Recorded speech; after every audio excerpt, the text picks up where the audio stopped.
Round 13 of the 2020 DTM with René Rast on pole position. Despite being on the damp side of the grid, he made a terrific start from the front row of the grid. Timo Glock coming under fire from Robin Frijns, the driver second in the championship. Frijns got through. Timo Glock then making contact with Mike Rockenfeller on the exit to the first turn. Nico Müller, the championship leader, was trying to come through from 7th on the grid, his worst qualifying of the season.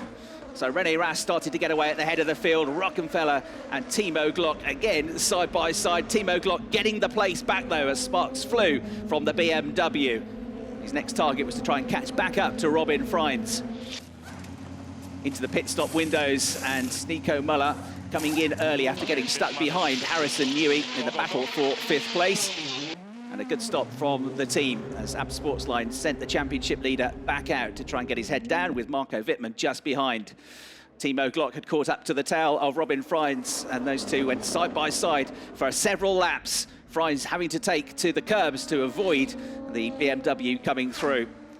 And then with Nico Müller catching up in next for René Rast, the race leader, and Robin Frijns and Nico Müller now going into the second half of the race, running nose to tail. Rast came out with no trouble on a now dry circuit, having dominated the qualifying session by over 0.3 of a second. He was out for a maximum points haul and was well clear of Timo Glock, who had emerged in 2nd place, with Frijns and Müller battling over the final podium position, and Marco Wittmann, the former double champion, just behind. And Harrison Newey looking for his best result in the DTM so far in 6th place.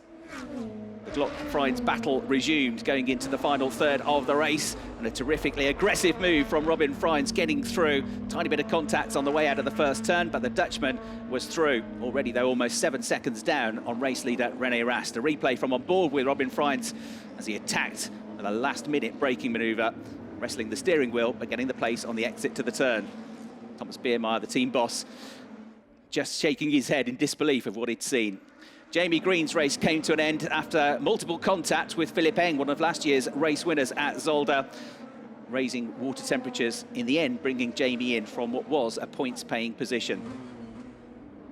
So going into the closing stages, Nico Müller, determined to at least rescue a podium position, went around the outside of Timo Glock on the way into one of the chicanes at Zolder. A terrific move to get through and into a podium position from 7th on the grid, but he was too far back on the top two to make any difference to them. Going into the final 7 minutes of the race, heartbreak for BMW Team RMG and Marco Wittmann as he came in with a gearbox problem. Try to park it safe if it's possible, try to park it safe. Conversely, the perfect day, the perfect race for René Rast. He came through to take the checkered flag, almost 19 seconds clear of his nearest rival. Well done, really good. So, So René Rast picking up a very important 3rd victory of the season, closing the gap to Robin Frijns, who finished in 2nd place, and the championship leader, Nico Müller, who managed to salvage 3rd position from 7th on the grid. With another race to come at Zolder and 2 more rounds to go, the championship hotting up in the DTM, René Rast looking to defend his title in 2020.